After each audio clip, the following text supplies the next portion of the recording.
Inilah dia waktunya.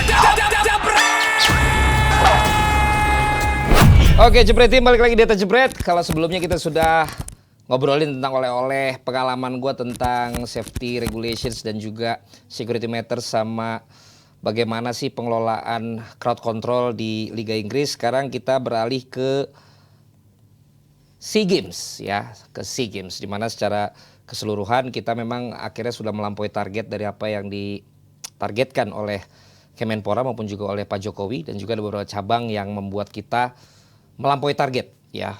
Semisal dari bulu tangkis ya, bulu tangkis dia memang ini sesuai target atau tidak nih ya, tapi yang jelas kita kembali menjadi raja tentunya di Asia Tenggara dengan 5 emas, 3 perak dan 3 perunggu.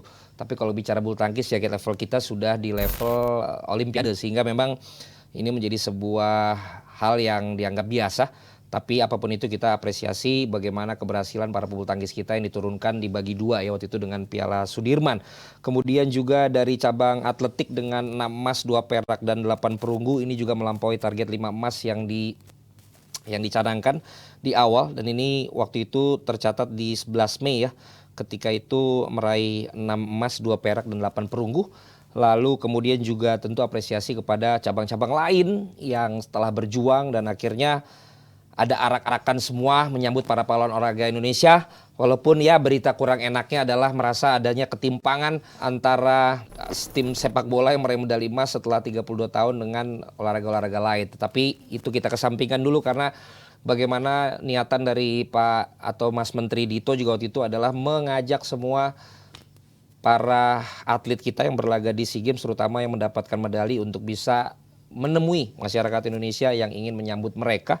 Dan di acara lain juga ternyata dalam acara yang sama ada tim sepak bola, tapi juga tim sepak bola ini juga membuat acara yang tersendiri setelah itu di GBK kalau saya benar atau kalau saya tidak salah. Tetapi bahasannya bukan ke sana. Ada satu cabang lain juga yang kita tahu beberapa nama-nama yang pernah mempopulerkan cabang ini bagi Indonesia, dan akhir-akhir ini juga mulai naik lagi karena teman-teman dari selebritis mulai memainkan olahraga ini. Apakah itu? Betul sekali, namanya tenis ya. Bagaimana geliat dari Raffi Ahmad yang kemudian bersama dengan Desta melakukan pertandingan tiba-tiba tenis membuat tiba-tiba demam tenis juga banyak sekali saat ini di Indonesia, terutama kalau dalam jangkauan gue di Jakarta dan sekitarnya. Bagaimana tempat-tempat tenis sangat ramai sekali sekarang, tempat-tempat kursusnya juga ramai, bookingan-bookingan lapangan juga begitu antusias orang-orang untuk melakukan latihan tenis ini. Dimana ini cabang yang sering kali juga mengharumkan nama bangsa, tapi banyak sekali ternyata masyarakat yang bahkan aturannya aja belum banyak yang tahu. Dan apa yang dilakukan oleh Raffi Ahmad ini kemudian ditambah lagi dengan dia rajin berlatih juga makin jadi, akan ada lagi tiba-tiba tenis menjadi lagi-lagi tenis ya kalau gue benar lagi atau kalau gue nggak salah lagi, pertandingan revanche antara Raffi dan juga Desta. Dan ternyata dibarengi dengan Raffi membuat satu entitas baru yang namanya Rans Tennis di bawah Rans Sport. Dan tidak tanggung-tanggung dia langsung mengambil ya satu pemain tenis terbaik kita di tunggal putra, Rifki, untuk menjadi bagian dari Rans Tennis. Dan baru-baru saja dilakukan press conference, dia mampu menggait beberapa sponsor, rekan-rekan circle-nya juga ada MS Glow, ada Erigo, ada Real Food, kemudian juga Pocari, untuk mendanai minimal 1 tahun Rifki akan melakukan pertandingan demi pertandingan dalam dan luar negeri dengan sponsorship dari mereka. Juga Raffi tambah tidak tanggung lagi membuat lapangan tenis sendiri sekarang di Andara, bukan di rumahnya dia yang selama ini kalian tahu, tapi ada di bagian seberangnya dan menjadi tempat home groundnya untuk Rifki ini. Nah, menarik bicara tentang Rifki juga meraih medali emas dalam SEA Games kemarin dalam pertandingan yang tidak diunggulkan. Kita tahu Rifki, kalau kalian tidak mengikuti, saya informasikan saja bahwa yang lawan yang dihadapi oleh Rifki adalah Lee Huang Nam. Ini 2 kali pemenang SEA Games, Raja SEA Games dari Vietnam. Secara peringkat juga dia 264, sementara Rifki 727. Bahkan Rifki juga sudah dikalahkan dalam pertandingan bergu. Namun akhirnya di pertandingan final perseorangan tunggal putra, Rifki mampu memenangkan pertandingan dengan 2 game langsung. Dan ini membuat Rifki meraih medali emas. Indonesia kembali mendapatkan emas di nomor bergengsi di cabang tenis perseorangan tunggal putra. Dan mampu memutus gelar yang dilakukan oleh Lee Hwangnam, bahkan juga mampu memutus apa yang dilakukan oleh Thailand yang biasanya memenangi juara umum cabang tenis di SEA Games, diambil oleh Indonesia dengan perolehan 4 emas, 2 perak, dan 2 perunggu. Ini membuat prestasi cabang tenis kita sungguh-sungguh membanggakan dan mudah-mudahan kembali menjadi awal geliatnya cabang olahraga tenis bukan hanya secara rekreasional tapi juga secara prestasi dengan kemampuan dari teman-teman yang saat ini masih bertanding semakin berprestasi dan juga lahirnya atlet-atlet tenis kita di masa depan dengan fasilitas yang memadai tentunya. Dan ini juga sekali lagi apa yang dilakukan oleh Raffi ini memang benar-benar bisa berpengaruh. Jadi ini bagi para influencers lain, yuk kita berlomba-lomba untuk membuat pengaruh yang baik khususnya karena Jebret Media bergerak di bidang olahraga ini. Jadi bukan semata-mata hanya ingin menunjukkan keberhasilan kalian dari sisi materi, rumah yang besar, mobil yang mewah, harta yang banyak, ngasih-ngasih duit. Tapi mendingan kayak begini nih, bikin entitas untuk atlet kita, bikin jaringan networking sponsorship untuk membiayai mereka. Toh prestasi ini untuk membawa harum nama bangsa Indonesia dan setelah itu pun juga pasti secara komersialisasi akan bisa menguntungkan nantinya. Tapi sekali lagi respect untuk Rifki yang berhasil meraih kemenangan. Siapa Rifki ini? Rifki ini besar di Jawa Timur tapi saya dengar juga kelahiran di ataupun juga aslinya Banjarmasin. Dan sebelumnya saya sempat diajak oleh coachnya Revi Raturandang yang kemarin juga sempat ngajarin gue main dikit-dikit kalau lagi ikutan main sama Raffi pagi-pagi. Dia runner up kemarin pada saat gue nonton di Medco Powers International Tennis Championship M15 2023. Ketika itu dia kalah di final. Dan sebelumnya juga dia meraih PON di Papua, meraih medali emas. Rifki ini kelahiran 23 Januari 1999, jadi usianya 24 tahun. Ya tidak terlalu muda lagi tapi belum terlambat juga untuk bisa disupport dalam prestasi dan itu tentunya yang kita bisa harapkan dari seorang Rifki ini. Dan bicara tentang tenis kita nggak bisa lepas tentunya bagaimana sebenarnya tenis ini sering sekali membawa harum nama bangsa kita. Catatan saja selama 18 kali Asian Games, Indonesia ini ada di urutan keempat dengan 15 medali emas di cabang tenis seperti juga China. Sedangkan dua besar tenis Asia itu Jepang dengan 27 emas dan Korea Selatan dengan 16 emas. Artinya cuma terpaut 1 emas dengan Korea Selatan, tenis Indonesia ini bisa masuk peringkat kedua di Asia. Jadi kita support terus Rifki dan teman-teman bisa raih medali emas lagi nanti di Asian Games. Kita mudah-mudahan akan naik lagi dalam perolehan cabang tenis di Asian Games. Dulu kita punya atlet-atlet seperti Wiono juara Asian Games 1978 Bangkok dan Yustejo Tarik Asian Games 1982 India. Di tunggal putri ada juara Asian Games Lani Kaligis 1966, Lita Sugiarto 1974 bukan penyanyi ya, itu Bunda Rita. Ini Lita ya. Dan juga ada Yayu Basuki 1998 yang bahkan sekarang juga sering terlibat dan membantu Desta Raffi dalam mempopulerkan tenis kembali. Peringkat dunia tentu kalian tahu bahwa Yayu Basuki pernah bahkan mencapai 19 dunia WTA Oktober 1997. Waktu itu juga ada Angelique Wijaya ya, ada Wina Prakusya. Banyaklah nama-nama tenis yang juga membanggakan Indonesia tentunya. Bahkan pernah mencapai perempat final turnamen tenis bergengsi. Salah satu Grand Slam Wimbledon di tahun 1997. Itu di Asian Games. Bagaimana di SEA Games? Di SEA Games juga Indonesia ini sudah mencatat rekor 12 kali juara umum di cabang tenis sejak 23 kali Indonesia ikut serta di cabang tenis SEA Games 1977. Dan di SEA Games kali ini 4 emas, 2 perak, 2 perunggu. 4 emas pertama dipersembahkan oleh tim bergu putri, yaitu ada Priska Madeline, ada Aldila Sujiadi, ada Beatrice Gumulya, dan ada Jessie Rompis. Siapanya Vincent, gue belum tahu nih. Kemudian emas kedua didapat dari sektor ganda campuran yang diperkuat Christopher Rungkat, ada Aldila Sujiadi. Ini juga seru waktu itu pertandingannya ketika ganda campuran ini berlangsung. Dan kemudian juga ada Christopher Rungkat dan Nathan Anthony juga dapat perak di sektor ganda putra. Di medali perunggu diraih oleh tim regu putra, di mana ada Rifki, ada Christopher Rungkat, David Agung, ada Anthony Barki. Dan kemudian ganda campuran David Agung dan Beatrice Gumulya juga meraih perunggu. Dan sektor ganda putri ada Beatrice Gumulya dan Fitriana Sabrina menyabet medali perunggu. Jadi ya prestasi tenis kita luar biasa juga di ajang SEA Games kali ini. Tinggal bagaimana tentunya kita bisa terus mensupport dan pihak-pihak yang mensupport bisa juga memberikan dukungan supaya ayo dengan menteri baru juga Mas Dito ini mudah-mudahan tidak ada lagi isu-isu bahwa satu cabang olahraga merasa tidak spesialkan dibandingkan cabang lain. Justru gue punya ide bagaimana masing-masing ketua federasi dan juga para pengurus yang ada dengan para atletnya berlomba-lomba untuk bisa mempopulerkan juga olahraganya dari sisi awareness masyarakat, dari sisi penonton, dari sisi sponsor dan lain-lain. Dan nggak ada salahnya juga memang kalau kita lihat kan sebenarnya sepak bola ini paling populer tapi sebenarnya prestasinya kurang.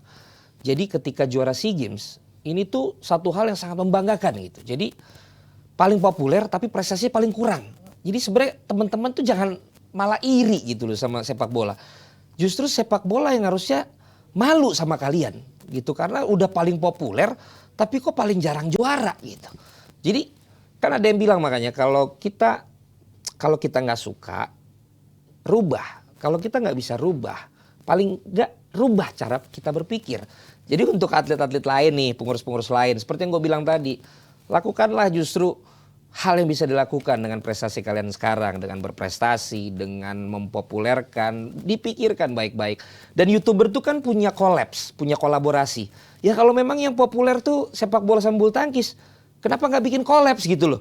Olahraga A dengan atlet-atlet bola, olahraga B dengan atlet-atlet bulu tangkis. Dengan difasilitasi oleh Mas Dito, Menteri Pemuda Olahraga yang baru, tolong Mas, coba dibantu. Kalau YouTuber bisa kolaps akhirnya bisa ngeraih engagement dan juga viewers yang tinggi. Kenapa atlet-atlet nggak bisa juga? Pansos kan banyak. Lah gue nongol di Vindes kan pansos. Gue nongol di Raffi kan pansos. Tapi gue juga punya platform media sendiri. Yang dengan kepansosan gue tadi berharap gue bisa konsisten dan bisa dapat makan juga di sini. Nah, mental seperti itu menurut gue yang harus ada untuk para atlet-atlet dan juga cabang-cabang olahraga lain. Dan untuk mentalitas para atlet sepak bola harus punya rasa malu. Kalian paling populer, kalian paling dapat exposure, kalian paling banyak dapat endorse, kalian paling dapat banyak bonus. Mudah-mudahan dengan juara sekarang akan diikuti oleh juara-juara berikutnya. Supaya apa? Supaya ketika nanti memang popularitas kalian paling tinggi, kalian dalam tanda kutip paling spesial, udah gak ada yang bisa mengkomplain gitu loh. Bener gak? Bener gak? Bener gak? Bener kan? Gitu loh. Jadi ayo mari kita rubah pola pikir kita. Yang di luar sepak bola mulai berpikir untuk memajukan sendiri dan berkolaborasi dengan yang ngetop dalam bahasa kutip pansos lah. Tapi untuk kemajuan cabang itu. Nah yang populer ini punya rasa ini juga, rasa malu juga kalau wah kalau gua nggak juara-juara makin banyak ntar yang iri sama kita nih. Jadi juaralah terus. Dan kita apresiasi untuk yang akhirnya berhasil meraih gelar setelah 32 tahun.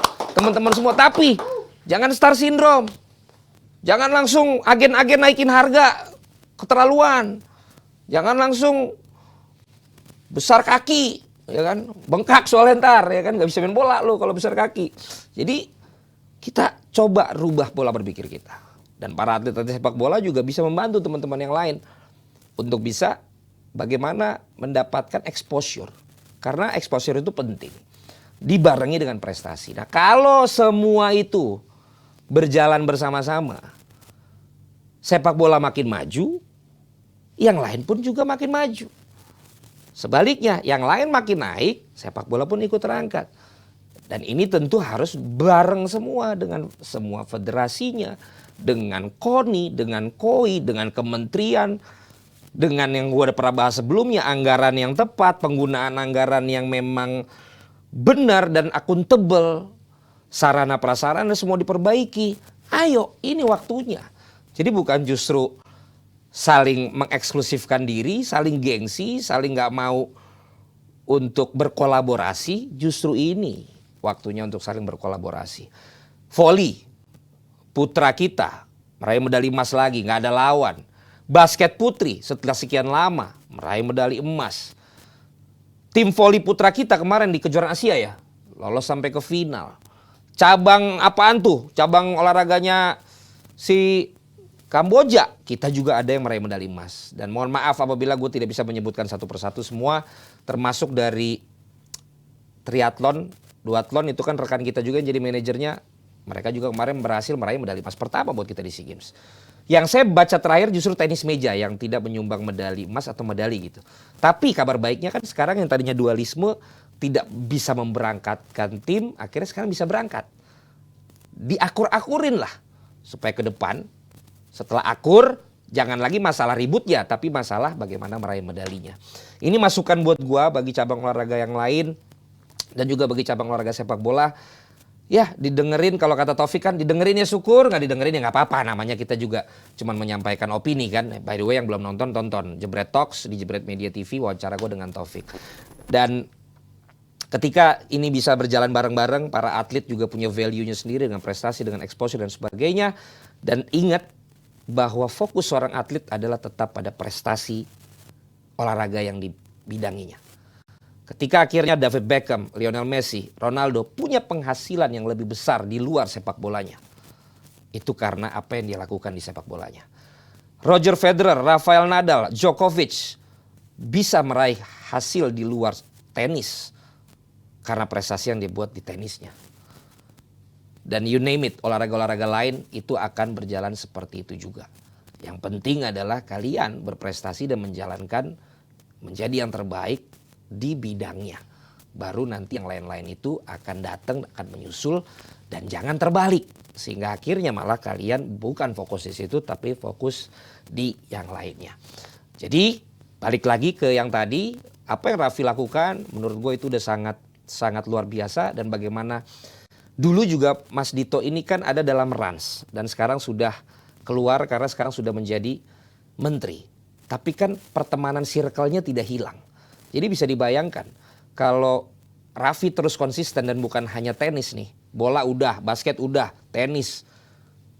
Cabang lain juga dia akan involve. Dia bantu circle-nya untuk membantu ini semua. Ini kan akan jadi besar. Belum lagi gengnya Kui.